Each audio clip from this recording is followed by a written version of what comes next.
Bonjour à tous, bienvenue donc à cette nouvelle édition des Chroniques Melsion pour l'entrepreneur. Nous avons rejoint un rythme estival qui nous permet d'accueillir beaucoup plus de chroniqueurs extérieurs euh, puisque certains chroniqueurs de chez Melsion sont en vacances.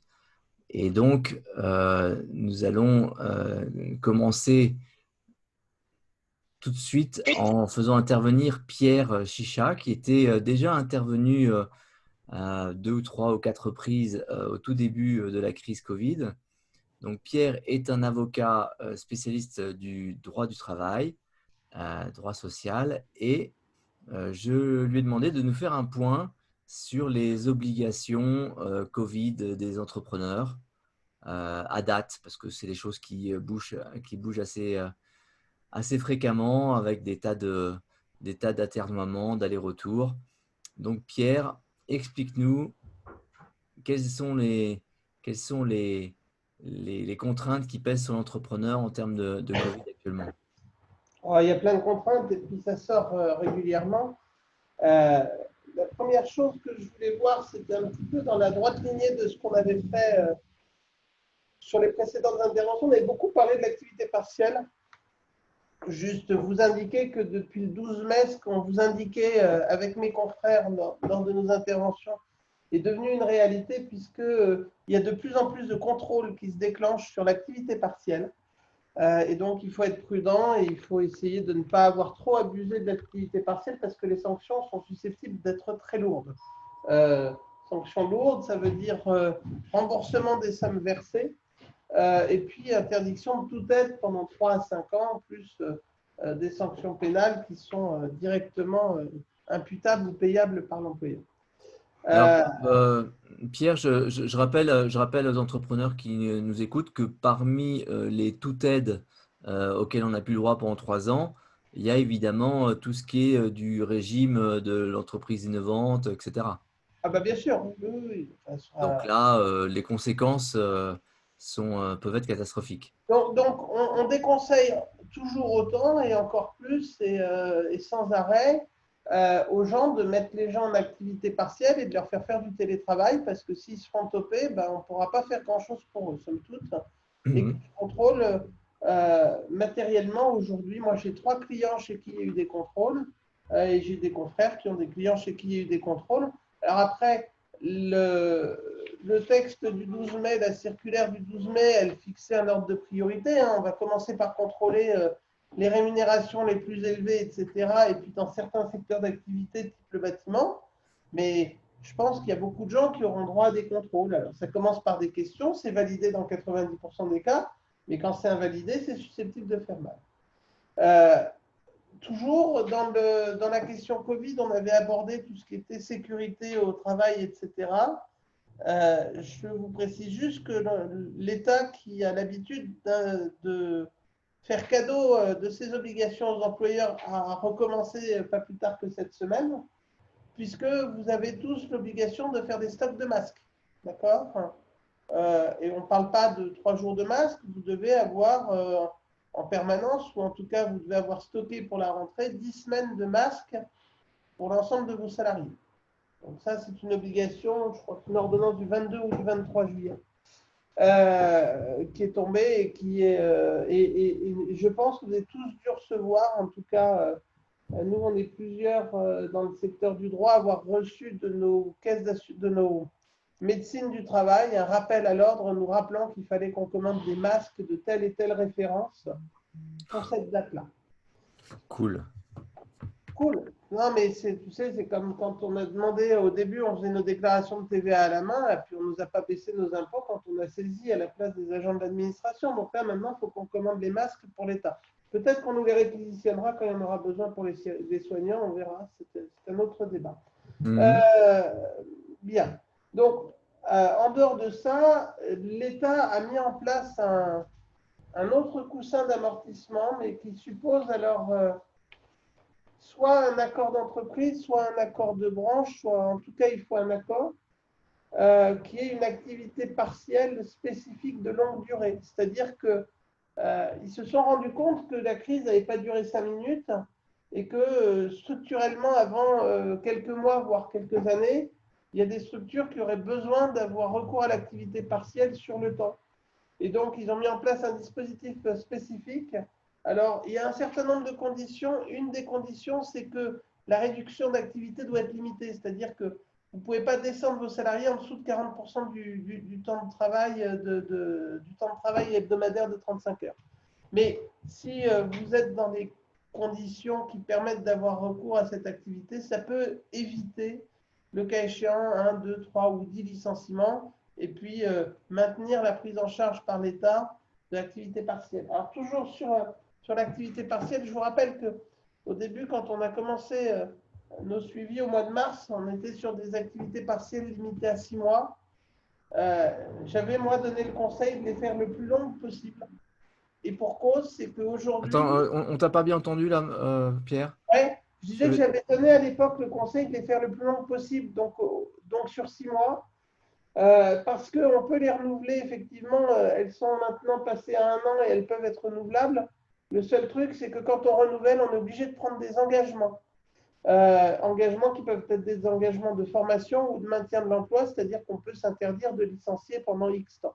Donc, la procédure est assez simple. Il faut aller sur le site de l'activité partielle, demander un prolongement, un avenant, et là, on va automatiquement vous mettre des cases où on vous demande sur quoi vous vous engagez. Mais vous allez plus pouvoir prolonger sans prendre d'engagement spécifique.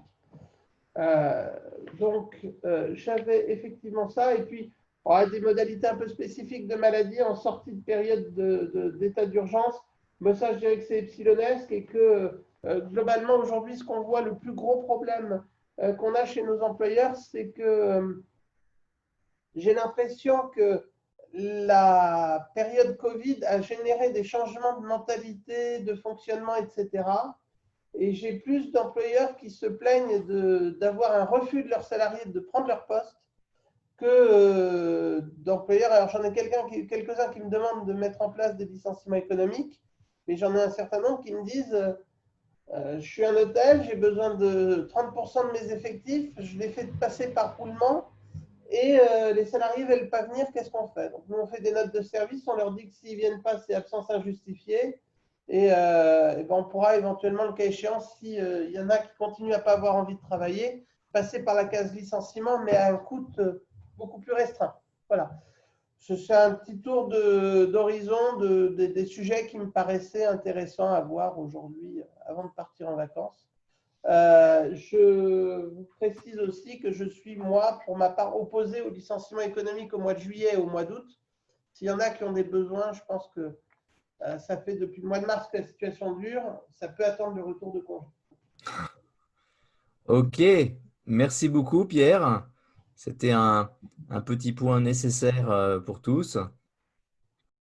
Et nous allons donc maintenant enchaîner avec Francis, sauf si nous avions des questions, auquel cas… Je crois pas qu'on ait de questions pour le moment, mais encore une fois, n'hésitez pas à aller dans le chat pour nous poser des questions. On pourra y revenir et Pierre sera encore là pour y répondre. Donc, n'hésitez pas. Et le chat est le meilleur endroit pour ça. Merci. Alors Francis, apparemment tu vas nous parler de théâtre. Il faudrait que tu rallumes ton micro pour qu'on t'entende. Voilà. Impeccable. Avant de commencer, donc j'ai la dernière version de mon PowerPoint, donc c'est celui-là que je vais afficher Ouais. moi-même. Donc ça, on le fait comme Oui. ça. Donc je partage l'écran et on me laisse pas partager l'écran. Il y a écrit que c'est désactivé. Ah, bah parce que tu es parti après que je t'ai nommé co-animateur. Oui, ça s'est planté au moment où j'allais me le mettre sur le. Voilà. Maintenant, tu as accès à ce qu'il faut. Voilà. Et toi aussi. Francis, nous sommes à toi. Comme la sardine est à l'huile. Donc, j'attends de pousser cela. Pour le moment, on est encore en… Voilà, je ne l'ai pas encore commencé. Et c'est parti. Donc, j'ai conscience de parler après un sujet qui est difficile, qui est difficile et fondateur, d'autant plus que les consignes qui commencent à nous être données sont plutôt d'avoir un côté un peu vacances dans ce que l'on fait, mais ça n'empêchera pas que le sujet va être intéressant en termes professionnels. Nous avions la semaine dernière envisagé les biais cognitifs le vendredi matin. J'avais exprimé que ces biais cognitifs qui avaient plutôt mauvaise presse pouvaient être nos alliés quand on faisait attention à les modérer sans excès, et surtout quand on les partageait avec ses équipes, à ce moment-là, ils devenaient en quelque sorte des éléments constitutifs de la culture d'entreprise. Et ça, c'est important. Eh bien, à toutes choses égales, aujourd'hui, nous allons, sur un sujet, effectivement, comme le disait Jean-Christophe, qui a à voir avec le théâtre, nous allons voir ce que ça peut avoir comme incidence sur la culture d'entreprise et en particulier ce qu'on peut faire. Donc, je ne ferai pas comme dans Marie-Claire, le Figaro ou Libération, je n'aurai pas de conseil d'achat de romans, mais je vais utiliser la littérature comme clé pour comprendre un petit peu mieux le monde. On verra que, à la différence de la philosophie qui a besoin de concepts et donc qui est assez mathématisée, les textes littéraires sont très riches et peuvent avoir des intérêts. Et c'est un sujet de recherche qui aujourd'hui se développe en France et j'ai le plaisir de m'y intéresser. Donc, les textes littéraires, quels textes? Eh bien, après avoir discuté cela, j'ai décidé que, évidemment, on ne va pas regarder les textes comme quand on est au lycée. Il ne s'agit pas de passer l'oral du bac. Enfin, si vous ne l'avez pas passé, passez-le cette année parce qu'il y a 96% de reçus, donc c'est une bonne année pour cela. Mais ce n'est pas mon but. Mon but, c'est d'utiliser les textes comme clés. Quelle sorte de clés? Eh bien, vous êtes dans des interactions pour différentes raisons quand vous êtes en entreprise, et que ce soit, comme l'indique le PowerPoint, en management ou en accompagnement, vous avez besoin de parler, d'exprimer des choses. Eh bien, nous allons voir que la littérature peut nous donner quelques clés complémentaires à tout ce que vous savez par ailleurs jusque-là sur ces questions. Voilà donc voilà l'idée. Le temps est venu donc de choisir un texte. Je propose de prendre le Cyrano de Rostand. Alors, a priori, on peut supposer que tout le monde en a une idée. Alors moi, je ne vois plus les personnes en face de moi, elles n'apparaissent plus, donc je ne sais pas, je ne sais pas si vous réagissez positivement à l'idée d'entendre parler de Cyrano, si cela ne vous parle pas. Donc, Eugénie peut me couper la parole et me dire à un moment ou l'autre s'il le faut, me donner des informations à ce propos. Et donc, pardon, ça s'est coupé. Et donc, Cyrano, tout le monde sait à peu près ce que c'est. On en résume très vite ce qu'il faut se souvenir à son propos. Donc, c'est un mousquetaire, il est très déterminé, il mène des combats sans la moindre peur. C'est aussi un littérateur, il écrit des textes et des poèmes. Le hasard fait que la femme dont il est amoureux, Roxane, et que sa laideur lui interdit de fréquenter, va s'amouracher d'un autre mousquetaire et va demander à Cyrano de le protéger. Il le protégera et écrira pour lui les lettres d'amour et les textes qu'il doit dire à Roxane, qui a manifesté son intérêt pour lui, mais c'est à lui de la conquérir. À l'époque, les femmes tiennent salon et la culture est entre leurs mains, donc il faut savoir, il faut être cultivé et savoir exprimer des choses. Il va le faire pour lui jusqu'à la dernière lettre qu'il écrira pour lui. Et Christian va être tué lors d'une bataille, lors du siège d'Arras. Dans le dernier acte de la pièce, Roxane a décidé de finir sa vie, enfin poursuivre sa vie au couvent, et tous les samedis Cyrano lui rend visite, mais Cyrano continue d'énerver du monde par ses prises de position. Il va tomber dans une embûche, assassiné par un laquais à coups de bûche, et il va se présenter à elle. et va lui demander l'autorisation de lire la dernière lettre que Christian lui a envoyée, en fait, donc que Cyrano a écrite. Elle va le faire. Et donc, il y a un texte qui apparaît, et de ce texte, dont j'ai pris des extraits très très courts, de ce texte, nous allons avancer dans le sujet que je traite aujourd'hui, sur ce biais particulier que la littérature nous apporte. Donc, je ne vois pas les participants, et je dis au moment où je vous parle, je ne vois que mon écran. Est-ce que Eugénie veut bien commencer la partie qui la concerne? Oui, ça marche. Je le sors, pardon. Vous voulez cette lettre? Oui, je veux aujourd'hui. Tenez. Je peux l'ouvrir? Ouvrez, lisez. C'est pour ce soir, je crois, ma bien-aimée. J'ai l'âme lourde encore d'amour inexprimé. Comme vous la lisez, cette lettre. Dont ces ailes frémissantes faites ne verront plus au vol les gestes que vous faites. Comme vous la lisez, cette lettre. Vous la lisez d'une voix. Roxane. D'une voix, mais que je n'entends pas pour la première fois. Mon cœur ne vous quitta jamais une seconde et je suis et serai jusque dans l'autre monde celui qui vous aima sans mesure, celui... Comment pouvez-vous lire à présent? Il fait nuit. Il fait nuit, ah, je n'avais pas remarqué. Merci beaucoup. Voilà le texte que nous avons lu. Il apparaît maintenant sur l'écran. Vous le retrouvez. Et la question à son propos, donc c'est en colonne, nous avons lu en colonne. La question qui se pose, c'est de ce texte, je vais retenir une réplique, une phrase qui me semble intéressante pour le travail que nous avons entrepris sur les biais et spécifiquement pour ce que la littérature peut nous apporter. Est-ce que vous avez identifié cette phrase?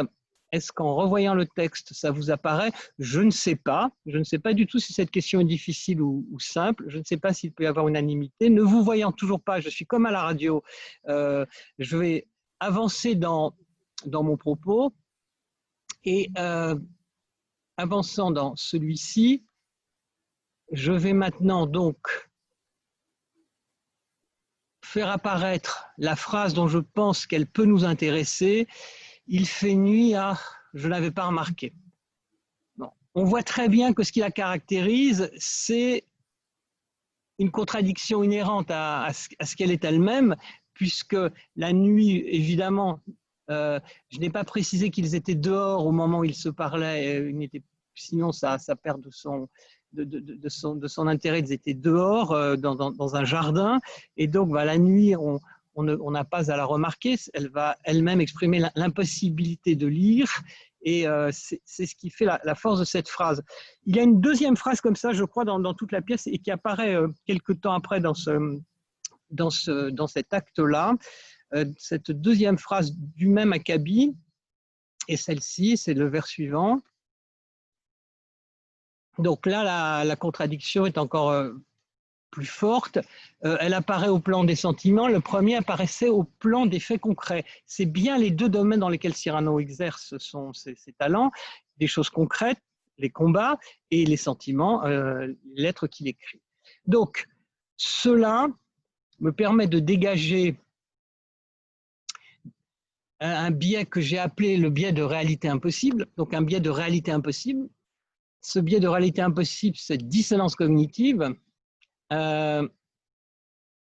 qui vient à chaque fois dans une assertion linguistique à une autocontradiction, ça devient une vérité dans le système d'information.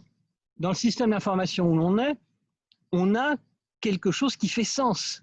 Il est indéniable que quand on l'écoute ou quand on ressent quelque chose de très fort. On ressent quelque chose de très fort, soit dans l'esquive de « il fait nuit, je n'avais pas remarqué », soit dans l'affirmation qui ne veut pas se dire de mon amour, je ne vous aimais pas. On a là quelque chose qui, à l'évidence, ajoute de l'information. Donc, c'est un message assez important, puisqu'à priori, on pourrait se dire c'est quelque chose d'impossible, ça n'apporte rien. Ben justement, si, c'est parce que c'est impossible que ça apporte quelque chose. Donc, on trouve une cohérence dans les contradictions. Et ça, ces cohérences dans les contradictions, eh bien, il n'y a pas qu'au théâtre. Il n'y a pas qu'au théâtre que vous les verrez. Ces contradictions, vous les verrez au plan professionnel. Et attention, une longue déclaration ici pour résumer cela. Dans le cadre de la culture d'entreprise où nous sommes, eh bien, il y a un tapis sous lequel on planque des biais de réalité impossibles. Et on peut les repérer. Et je vais vous donner quelques indications pour les repérer. Il y en a pas mal, mais je vais prendre deux pistes. La première est celle-ci. Prenons deux personnes en situation d'entreprise. La première est quelque chose comme le responsable, l'entrepreneur clé de l'entreprise où on est. Et puis le deuxième est quelqu'un qui a pas mal de responsabilités et qui peut s'autoriser des échanges avec l'entrepreneur sans souci, sans restriction. Et il va l'aborder sur le thème suivant. Écoute, la sécurité informatique, c'est pas sérieux. Il y a des grandes difficultés. On n'a pas mis au point ce qu'on devait mettre au point, etc., etc.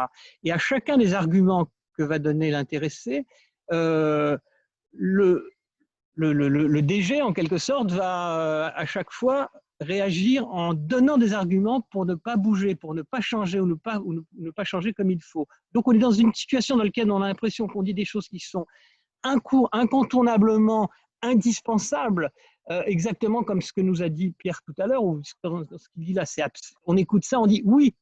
Eh bien, vous avez des gens qui disent non. J'ai d'autres idées, ou c'est autrement chez moi, ou tu n'as pas vu que.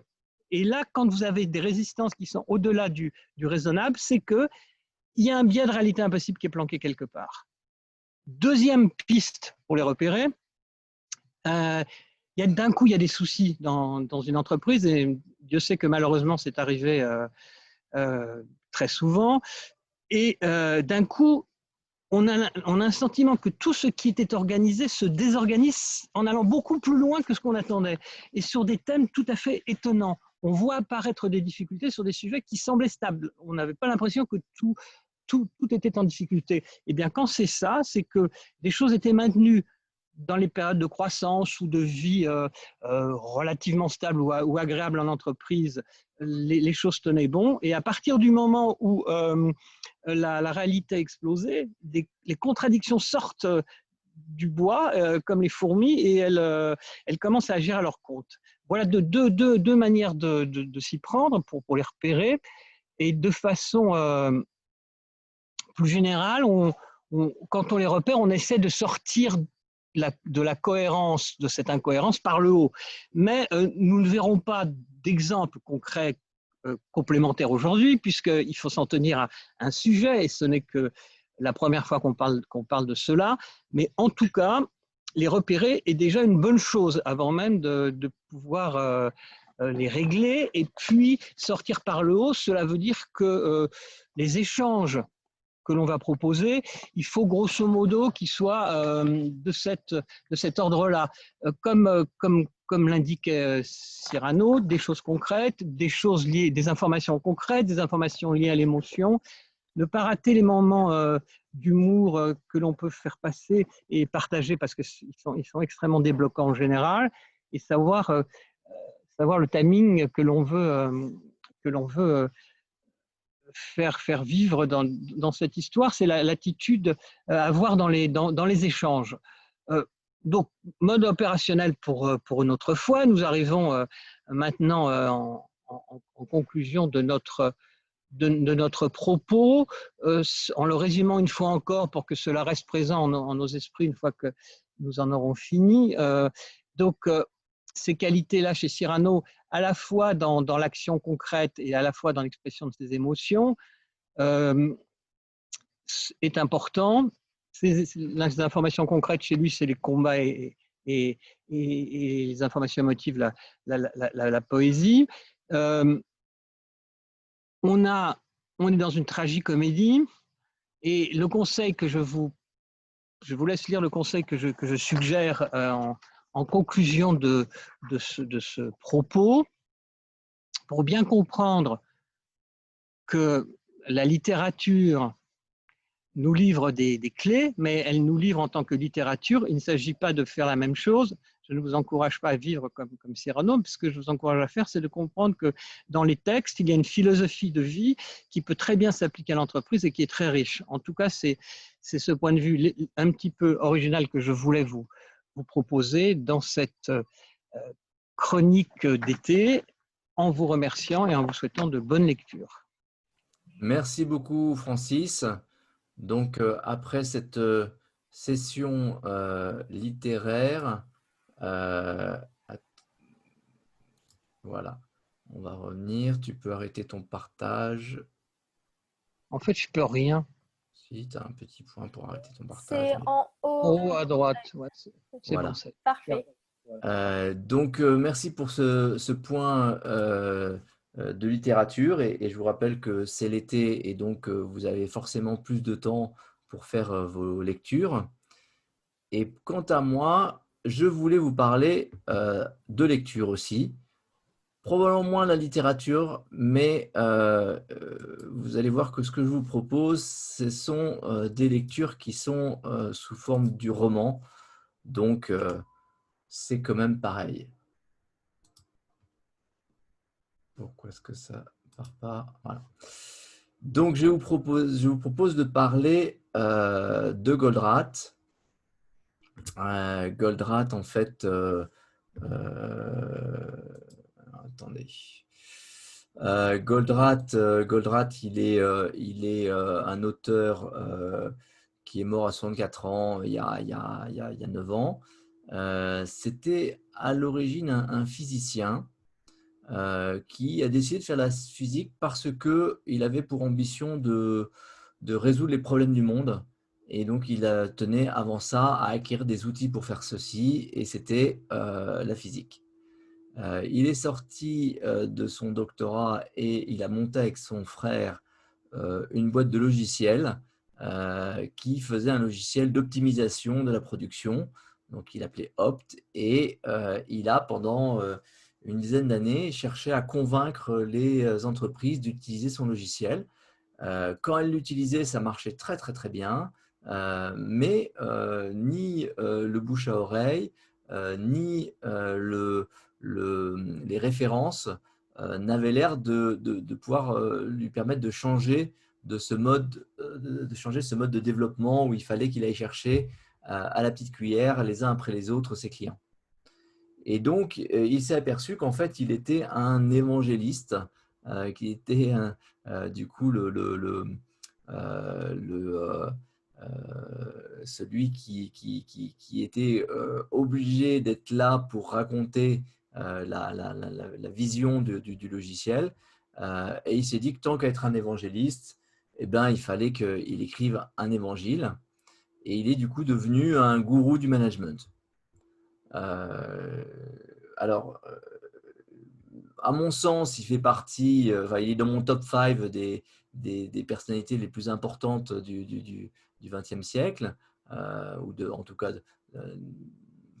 des contemporains les plus importants. Je vous rappelle mon top 5. Jordan Peterson, je pense que Patrick vous en avait parlé. Nassim Taleb, je vous ai fait une chronique sur le sujet il y a quelques semaines. Edward Deming, on en parlera très certainement. Karl Popper est le philosophe le plus éminent depuis Aristote. Bon, il y en a certainement qui méritent d'être cités, mais voilà le top 5. Le premier livre qu'a écrit Goldratt, vous voyez, il l'a écrit, réécrit, réécrit, s'appelle The Goal, le but. Et je ne sais pas si vous en avez entendu parler, mais sachez que c'est un véritable évangile. C'est-à-dire qu'à la fois, c'est un roman, comme l'évangile, il va raconter des histoires, il ne va pas chercher à faire un livre de démonstration, un essai, mais il va plutôt essayer de nous mettre en situation. Et comme l'Évangile, ça a eu un gros succès littéraire, c'est-à-dire qu'il a vendu plus de 6 millions de copies de par le monde.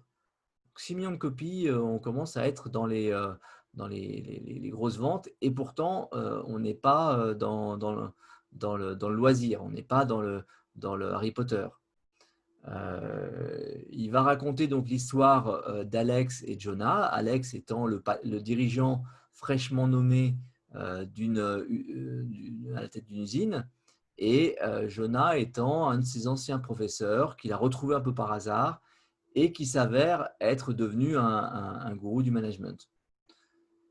Et pour réussir à sauver l'entreprise, l'usine dans laquelle l'usine qu'il dirige, eh bien, ils vont avoir un dialogue, ils vont avoir des séries de questions-réponses qui va permettre à Alex de sauver cette entreprise qui est d'autant plus importante pour lui qu'elle se situe dans la ville où il a été élevé et qu'elle est à peu près la dernière entreprise qui maintient cette ville en vie. Alors, la situation est complexe puisque le marché de l'usine est là, il a même trop de demandes. Les gens qui travaillent dans l'usine sont tout à fait capables. La technologie dont bénéficie l'usine est tout à fait au point. Et pourtant, l'entreprise ne fait que perdre de l'argent. Alors, parmi tous les éléments qu'il y a dans ce livre, et ce livre mérite une fiche de lecture à lui toute seule, et nous n'allons pas la faire aujourd'hui, vous avez un petit élément qui est l'introduction de la notion du goulot d'étranglement, et Goldratt utilise pour ça l'idée de la troupe des scouts. Donc, il va parler de Herbie. Alors, Herbie, c'est le scout qui arrive, qui est un petit peu en surpoids, qui a un sac qui est surchargé, et qui est celui qui va ralentir toute la troupe. Alors, pour la petite histoire, en fait, il y a un moment qui est extraordinaire que décrit Goldratt. C'est le moment où Alex va amener son fils au camp scout, et il pense juste le larguer et partir aussi vite pour aller travailler. Et le problème, c'est que le moment où il arrive, les parents qui étaient là en train d'attendre se dépêchent vite de partir parce que en fait, le chef du camp scout n'est pas venu, et donc ils n'ont pas envie d'être coincés là-dedans. Donc c'est lui, Alex, qui se retrouve coincé un week-end avec les scouts.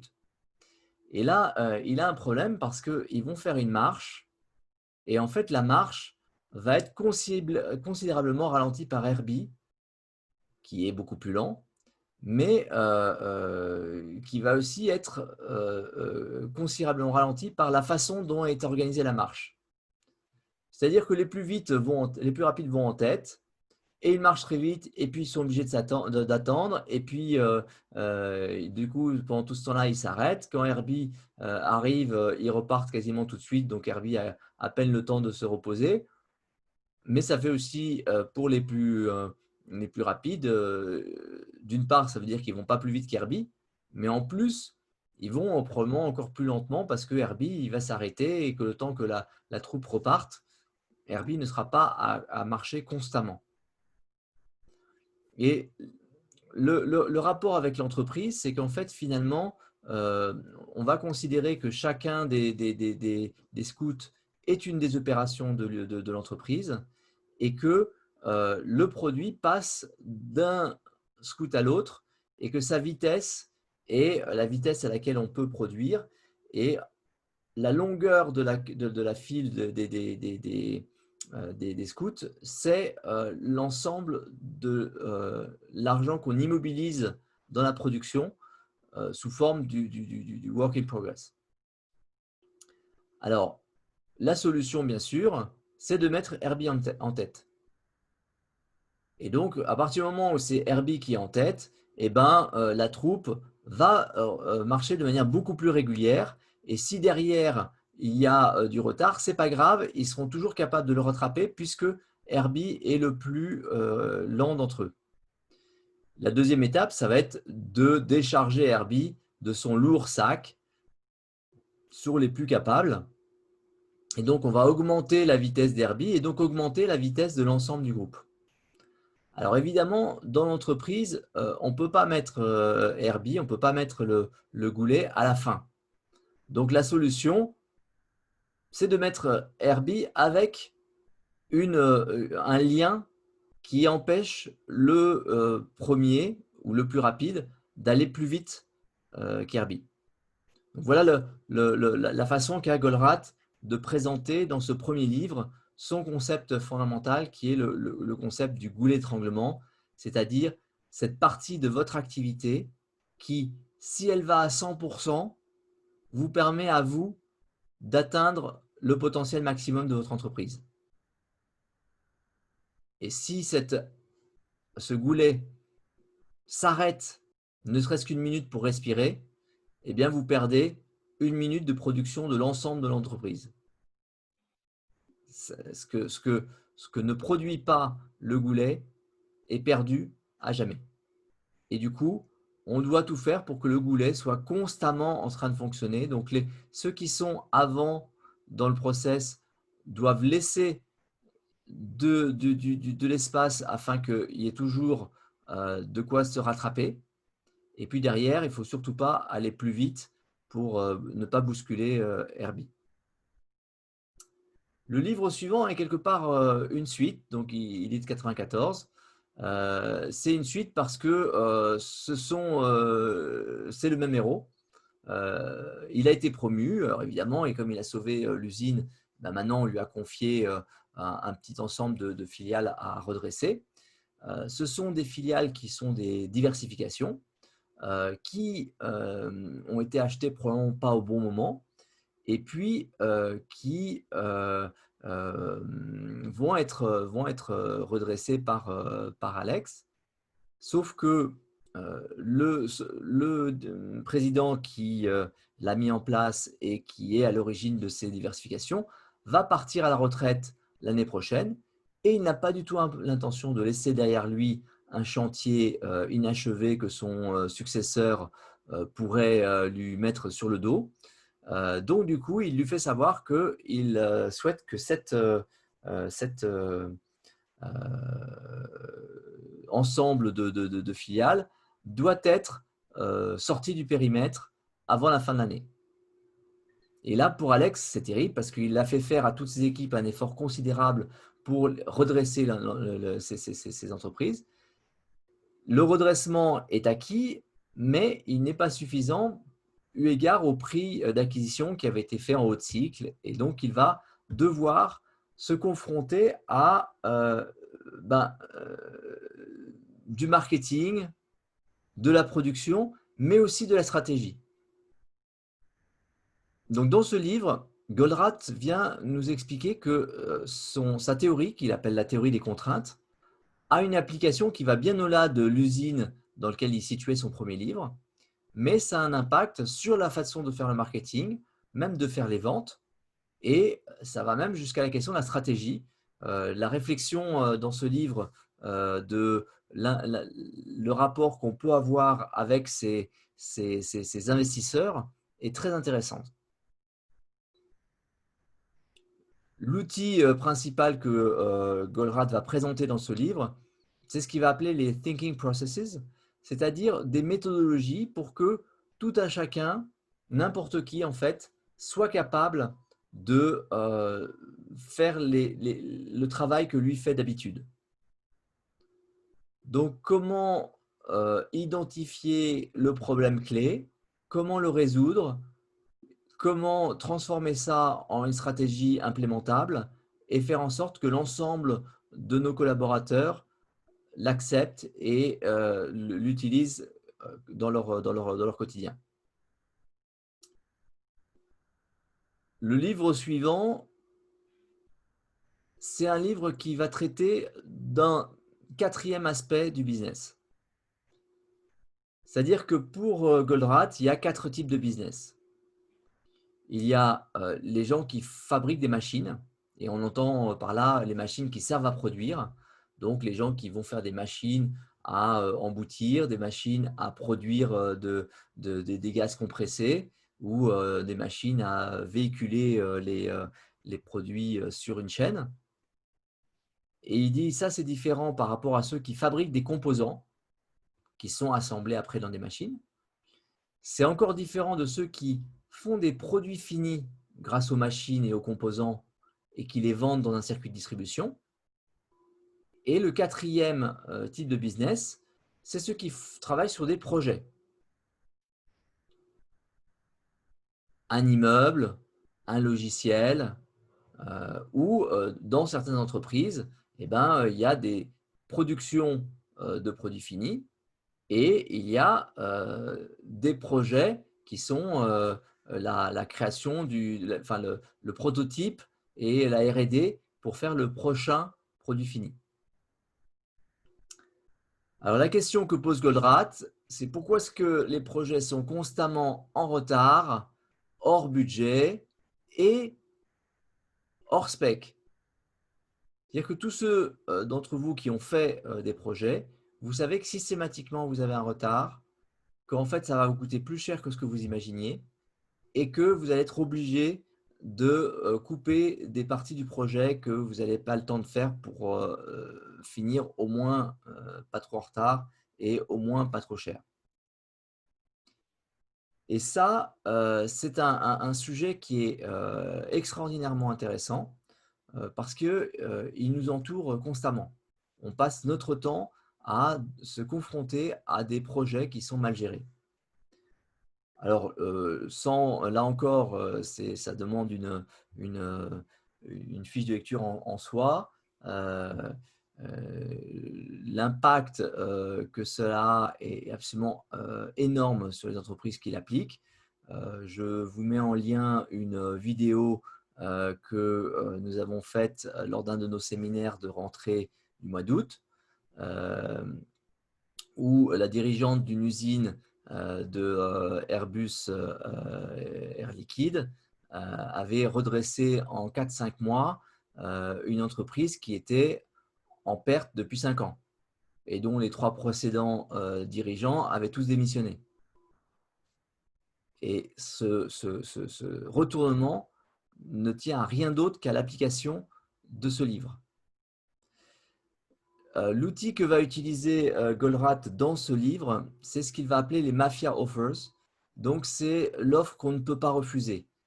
Patrick vous en a parlé il y a quelques semaines. C'est une offre tellement extraordinaire qu'on ne peut pas la refuser, à l'image de ces offres que les mafieux vous faisaient en vous proposant soit de prendre une part dans votre business, soit de vous tuer. On ne pouvait pas refuser. Là, en l'occurrence, il dit si grâce à l'application de la théorie des contraintes, vous êtes capable de livrer un immeuble 3 mois plus tôt, eh ben, vous allez être capable de proposer commercialement à votre acheteur de vous payer 20% de plus si vous êtes 3 mois plus tôt et 20% de moins si vous êtes à la même heure que les autres. Et ça, c'est une mafia offer parce que jamais un concurrent ne va accepter de s'aligner. Jamais un concurrent va accepter de prendre le projet avec le risque, s'il est à l'heure, d'être 20% moins cher que ce qu'il propose aujourd'hui. Et vous tablez sur le fait que vous allez être 3 mois plus tôt et donc que vous allez avoir un budget qui va être 20% plus élevé que ce que les autres proposent.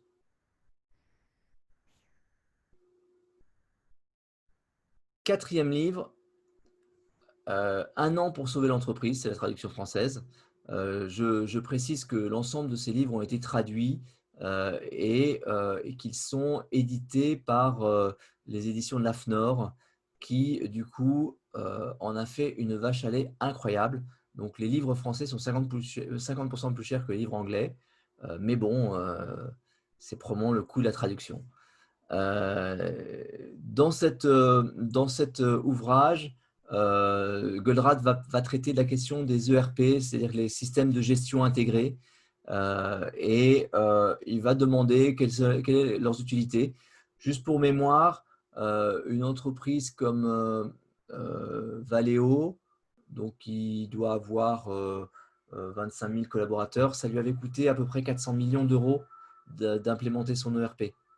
Et donc la question devient, mais quelle est son utilité et comment est-ce qu'on peut faire pour les utiliser efficacement vu le prix que ça a coûté. 5e livre, 5e et dernier de ses romans, évident n'est-ce pas, Isn't it obvious, dans lequel il va appliquer au dernier, ou plutôt au 3e business, sa théorie. Le 3e business, je vous rappelle, c'est ceux qui distribuent. Et là, il va vous dire la théorie des contraintes, ça s'applique aussi dans le retail. Alors, je vous mets une citation du vieux sage que l'on voit dans le livre qui dit que si jamais vous n'allez pas régler le cœur du problème, il ne faut pas s'attendre à avoir des changements signifiants. Alors, dans la distribution, ce que préconise Goldratt, c'est ce qu'on appelle le consignment, c'est-à-dire de mettre ses ventes, de mettre ses stocks à soi chez le client et de se payer sur les sorties que le client fait de ce stock. C'est-à-dire qu'il vous demande de faire en sorte de comprendre que ce n'est pas parce que vous avez réussi à vendre des produits à un distributeur que vous avez fait une vente. Tant que ce distributeur n'a pas de son côté réussi à revendre, vous n'avez pas vendu. Alors certes, vous pouvez lui imposer de garder le produit et lui dire c'est pour toi, c'est tant pis. Mais d'abord, il va le solder et ce n'est pas très très bon pour votre produit. Et ensuite, il va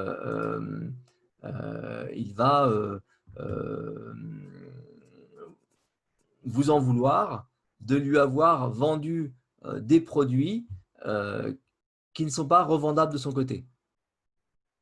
Et la conséquence, c'est que vous allez avoir de plus en plus de mal à vendre à vos distributeurs, alors que normalement, il est là pour acheter vos produits parce qu'il faut qu'il en ait pour pouvoir les vendre. Donc, vous devriez être complètement aligné. Or, le fait d'arrêter le moment où vous comptez vos ventes au bon de commande et à la livraison de vos distributeurs fait que vos commerciaux, finalement, n'ont aucun autre intérêt que de gonfler le max les stocks que va prendre le distributeur.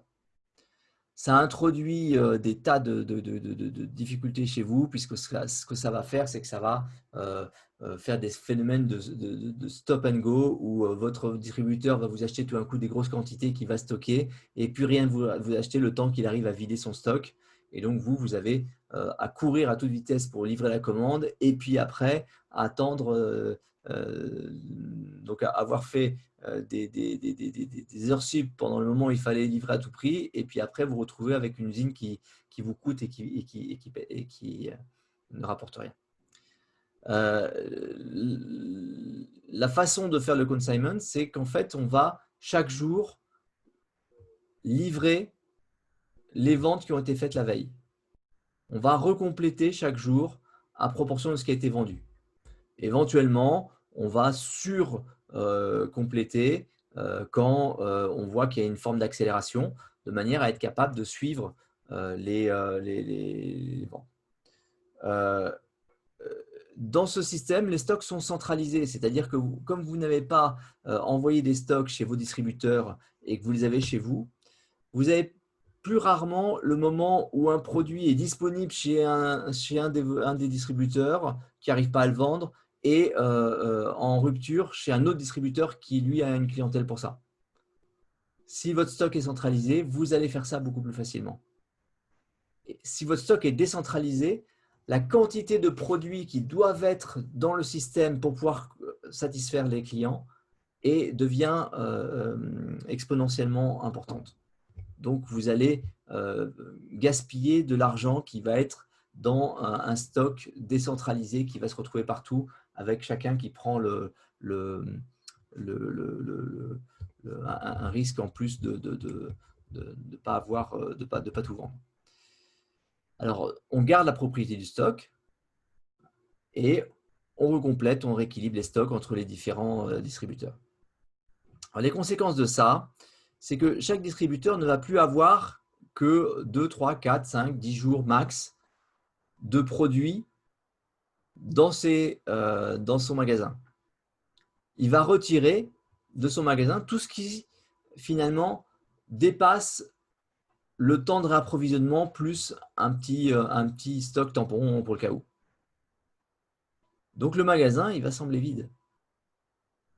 Il va paraître complètement vide. Et du coup, vous allez pouvoir le remplir en élargissant la gamme des produits présentés, au lieu d'avoir une profondeur, c'est-à-dire des produits qui sont là pour pouvoir répondre à la demande du client. C'est un grand changement de paradigme, c'est très compliqué à accepter. Là encore, tous ceux qui ont réussi à faire ça ont des choses complètement différentes en résultat. Vous n'avez plus de résistance avec votre système de distribution, c'est une grosse différence. Alors, à côté de ces livres romans, il y a toute une série de livres non-romans écrits par Goldratt, et puis il y a toute une série de livres non-romans écrits par d'autres que Goldratt sur le même sujet. J'ai mon ami Joël-Henri Grossard, qui est le spécialiste français sur le sujet, qui il y a 6 ans en avait recensé 240 ouvrages sur le sujet. Et il disait que c'était en train de grossir considérablement. Je ne sais pas où en est son décompte actuel, mais considérez qu'il y a beaucoup de matière si le sujet vous intéresse. Je vais vous néanmoins citer deux non-romans de Goldratt qui sont assez essentiels. Il y en a un qui s'appelle The Choice. C'est son testament. Goldratt est mort d'un cancer en 2011 et en 2009, il a sorti un livre de dialogue avec sa fille. Papa, tu touches ton micro un peu. Je ne sais pas si tu tapotes ton micro, mais on entend un petit peu. Pardon ? Je pense que tu tapotes ton micro et on l'entend un petit peu. Pardon, ça Okay. peut arriver. Donc, c'est un livre de dialogue avec sa fille et il va lui poser lui expliquer que le choix de la vie, c'est un choix entre une vie facile ou une vie pleine. Et il lui dit, la vie facile, en fait, la meilleure façon, c'est de se mettre un énorme coup de marteau sur la tête. Et là, on se retrouve dans un hôpital avec des gens en blanc qui passent leur temps à essayer de nous satisfaire. Et ça, c'est la vie facile. La vie pleine, c'est différent. Le deuxième livre dont je voulais vous parler parmi les livres non romans, c'est un livre qui s'appelle The Haystack Syndrome. Alors celui-là n'a pas été traduit, mais il est important car Goldratt, encore une fois, est un physicien. Il dit, si jamais on ne mesure pas, on ne peut pas améliorer. Et donc, il va mettre l'accent sur la question de la comptabilité et de la façon dont la comptabilité devrait être faite, ce qu'on appelle le throughput accounting. Donc ça, si vous avez envie d'aller dans le sens d'une meilleure compréhension de cette théorie des contraintes, et je vous y encourage vivement, à un moment donné, il va falloir réfléchir sur la façon dont vous faites votre comptabilité, la façon dont vous mesurez l'activité de votre entreprise.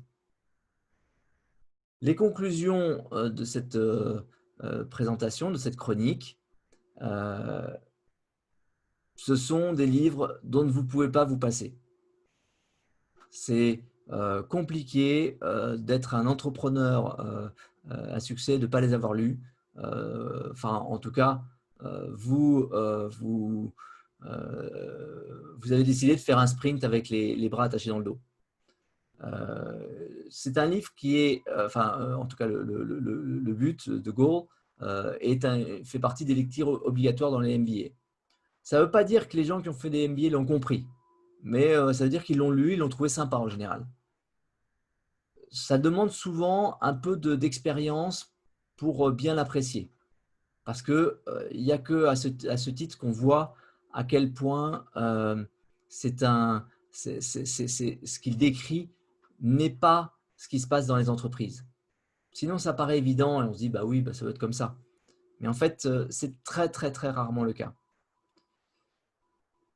Le lire, c'est bien. En faire votre façon de travailler, c'est beaucoup mieux. Et si vous faites ça, alors malheureusement, vous allez vous retrouver de l'autre côté de la Matrix.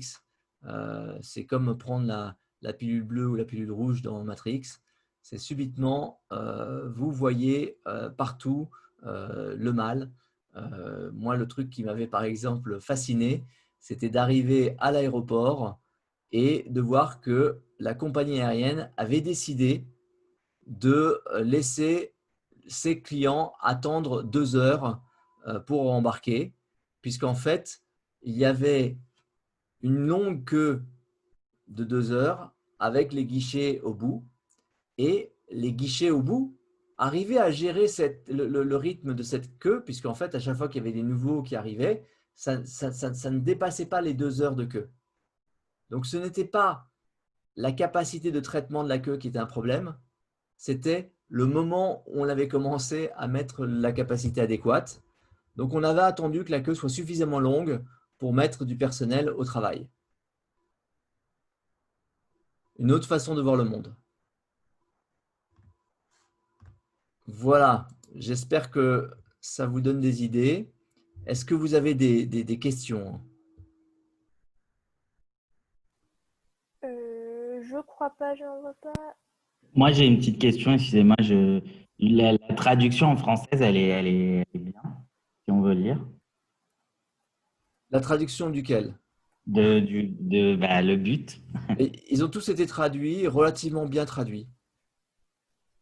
Donc, le but, c'est la traduction française. En anglais, c'est The Goal.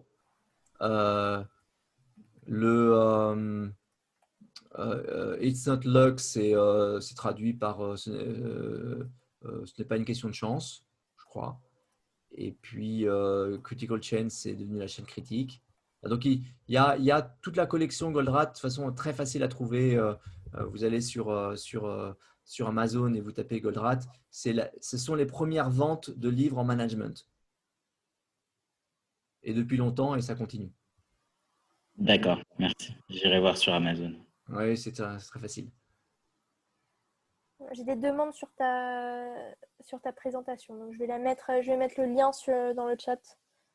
Ouais. Tu as besoin de quoi?